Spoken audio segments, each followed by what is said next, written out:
Yeah.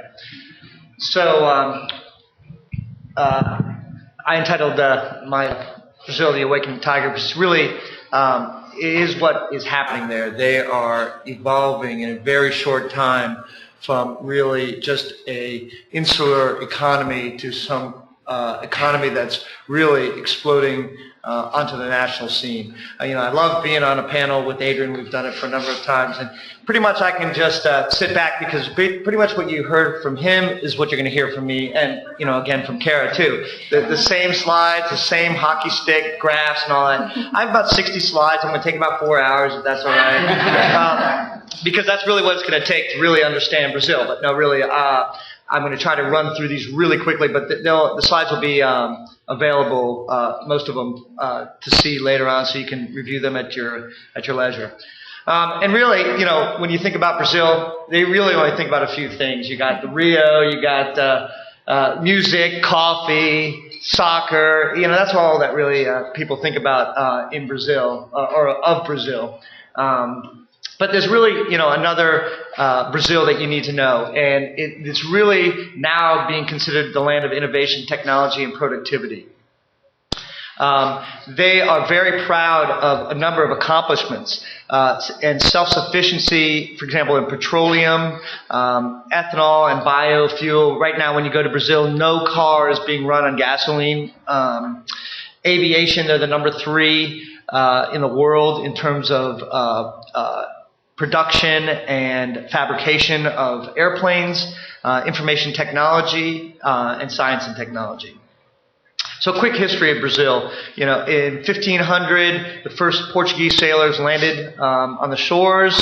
They were a colony of Brazil until 1822. And really, it's their natural resources that you can think of in that kind of area, which is sugarcane, gold, stones, coffee, wood. And of course, when you have that, you attract a huge amount of interest and some foreign invaders, as it would be.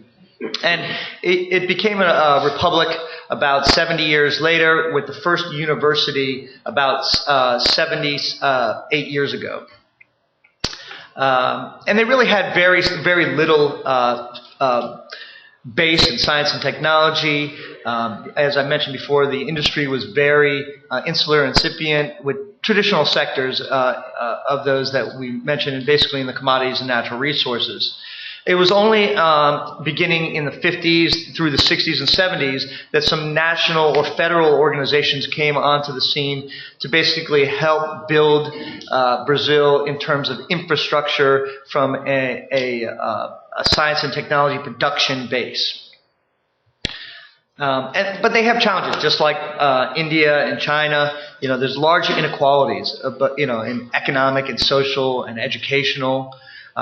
There is poor education, although you'll see that there's about 97% of all students, of all children, are in school. The education is very disparate, and there's some low innovation in certain sectors. Brazil falls in a kind of an interesting little paradigm where they have a lot of area in terms of landmass, a huge population, and a GNP over a certain amount. And really, sorry about India, Kara, but Russia, U.S., Brazil, and China seem to all fit in that kind of Venn diagrams in the center, where it's kind of interesting. And it's a challenge, but it's also an opportunity. They have, as opposed to other parts of the world, they have a workforce that's large enough to support the current number of retirees for a long period of time. So a couple of figures. They have 8% of the world's drinking water. 90% of the electrical energy produced is from that water and hydropower. They have, as I mentioned before, decrease in dependence on oil, and they're a net exporter, as many of you know. And they're number 1 and number 2 in many different areas, like, of course, natural resources that you can see there on the bottom. They have about 193 million people, 8.5 million kilometers. It's about the size of the United States, about and encompasses about half the size of South America. They have a pretty nice growth, and inflation is somewhat tempered, although lately it's the inflation and growth numbers have been revised a little bit, but on average this is what you see. And you think about you have 6.3 million undergrads in Brazil, yet the oldest university is only 70 some odd years old. And they have very little, as a percentage of their GDP, invested in science and technology and education. Yeah. Oh, okay. So I'm going to scale through a couple of these things. You can see one of the important things in terms of the publishing, the growth in publication over the last 20 years. They rank in a number of different areas, mostly in health, science, medical. They're number 2 through number 8. And you can see, though, that's still a low percentage of the world's scientific population. Production, excuse me.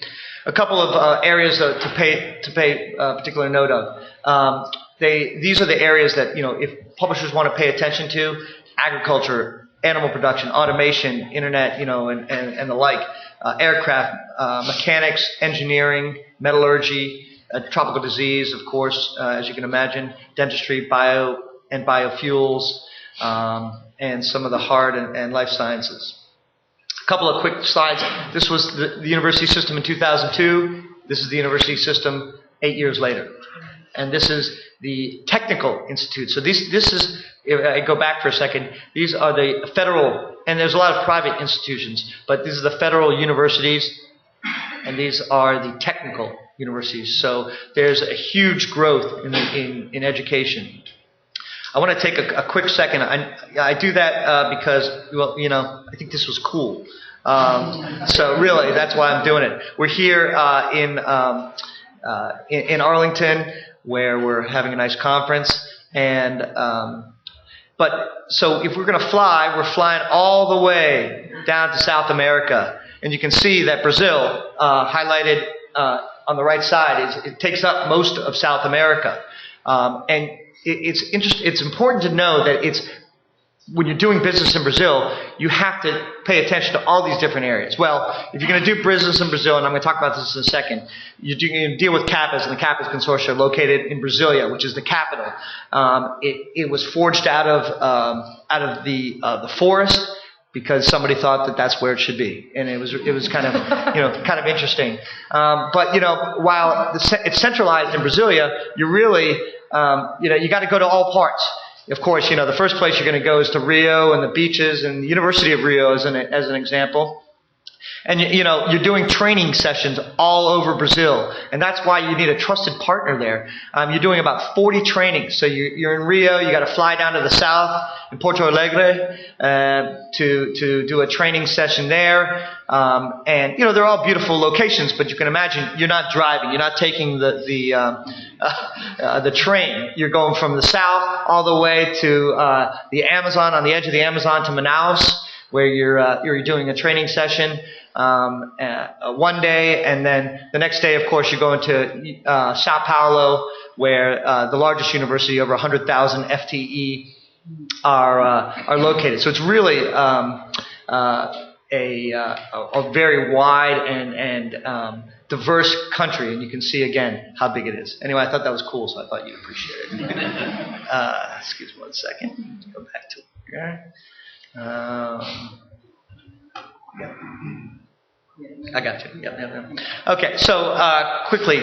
So I mentioned CAPAs. CAPAs is the 800-pound gorilla in South America. If you're going to do business in Brazil, you're going to be doing business with CAPAs. CAPAs is it's a foundation. It's part of the Ministry of Education of Brazil, so it's a federal agency. And they do a lot of things. And we don't have the time at the moment to get into all the things they do, but they're responsible, as you can read, from promoting and evaluating the entire educational and graduate system in Brazil, and also for sponsoring scholarships and providing access to content. And that's going to be really the most important thing from a publisher's point of view. Again, I'm going to go through it. They grant, they're responsible again for managing the educational system. They grant about 40,000 masters and 12,000 PhDs. They have over 3,800 courses, and they graduate about 50,000 students a year. There's an evaluation system, and they knock out institutions and include new institutions all the time, which is important because a lot of publishers, when you say, well, tell me how many institutions they have and I'm going to come up with a price, it's a moving target in a way. Some come in, some come out, and they have to provide access to all the institutions, even though you're going to see in a few moments that there is a lot of these technical schools, these diplomacy schools, theology schools that have nothing to do with your niche neuroscience journal, but you have to provide access. So, how do you charge for it? It's an interesting paradigm. Just to see, this is more of a chart than anything else. You don't need to go really through the numbers, but the growth in masters, in the degrees that they're offering. Same thing for PhD. It's all kind of the same kind of graph, hockey stick upwards, just like you see in many of the emerging areas. You can see that breakdown of the subjects that they're offering. Most of it's a general academic, with the health sciences and the engineering sciences being next. Of course, health, the one on the left, is the most by area of study. Excuse me. So the portal. So it started in 2000. Right now, it's got over 29,000 periodicals. If anybody was in my session yesterday, you know that it's commonly known that there's about 25,000 scholarly journals that available in the academic world, and they have 29,000. Of course, there's some that are just local to Brazil, but they have 130 databases, and the rest you can read there. But really, it's the usage: 8 million full-text downloads and 67 million reference database accesses a year. And you can see the growth in the number, and that's from 2010. It's now 29,000, as you can see. So what does that mean? One of the things you need to know: the 10 biggest undergraduate programs and graduate programs really account for about 80% of all the usage and the access of the portal, and these top 20 are about 41% of all the FTEs that are accessing the portal. What does that mean? The growth is they've had 2,500% growth in really 12 years, and every 2 seconds there's someone in Brazil is accessing some sort of content. So a couple of items. For you as publishers, you need to know that you need to provide them statistics. They're really starting to become very analytical. They're really worried about that. They need to worry. I have PORTICO because it's just a proxy. Whether in some sort of archival system, whether it's PORTICO or Clocks or Locks or something, you need to be part of one of those. They're really becoming a requirement for many of the new publishers that they subscribe to. And they're trying to take care of innovation. So by doing training, as you saw, it's so disparate an area. They're putting up big TVs like in all the common areas, and to do training and promotion all over. So a couple quick last points for doing business with them. Become a partner with them, just like Adrian said in China. They want partnerships to help stimulate activity and the dissemination of information, because they know that the individual institutions by and large can't do it themselves. And so, for example, last year, Scopus and Thompson and Emerald, to name a few, were giving out awards for the best paper and the like. And this is stuff that has really grown their subscription base with CapBest.